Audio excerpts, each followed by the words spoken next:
Next. Thank you. I deeply appreciate the brothers and sisters of the Gilroy Fire Local 2805 for, calling us out when we come up short. I really appreciate that. We can't succeed without your input and support. You literally are boots on the ground, and even those shared experiences from the San Jose firefighter as well. Thank you to the community for providing your lived experiences last month in emails and here tonight.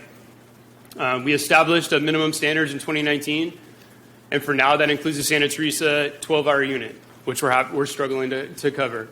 We can't reduce our overall citywide times and Santa Teresa District without staffing this company on a regular basis. I want us to be able to try to, along with talking about the several other recommendations, I want us to be able to try to see if we can get out of here what Councilmember Armendariz talked about. There needs to be a better way for labor and management to negotiate on good faith, but to also have those conversations amongst each other at the staff level without having to go through this again, because it's going to happen again if we don't solve something. I don't believe that, simply having a tax measure, go on next year and it's going to put this stuff off. I do think that we can do something right now, and maybe the reserve is something, like that. But, we walked away here last month without directing staff to open up the MOU for the firefighters for the 12 minimum. I don't know if anybody up here has changed their mind on how they feel that way.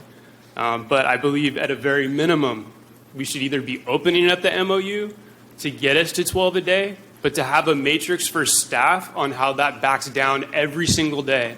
Because I'm still confused about if we had 2 firefighters that were working the Santa Teresa unit, why can't they just stay? I was confused about that, but I understand that it's a daily process, and I appreciate all this stuff from staff. But either a side letter or opening of that MOU needs to be codified. And obviously that happens in closed session. That's not going to happen tonight. But there needs to be some type of matrix so that staff and management can go down the matrix every single day and follow it. And that way, if somebody's not following it, the firefighters have the option to grieve it. That is their right as a union bargaining unit. And at the same time, lastly, what I want to say is, why has sick hours gone up?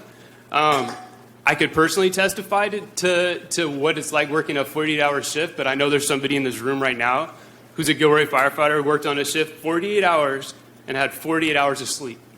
Try going home being a parent. Try go home being a spouse. Try just functioning like a daily adult. And now having to come back and do that again, it's the increase in call volume. I don't blame them for calling in sick. And at the same time, we've been told before there's a 40% increase of calls since 2016. And that's not coming down anytime soon.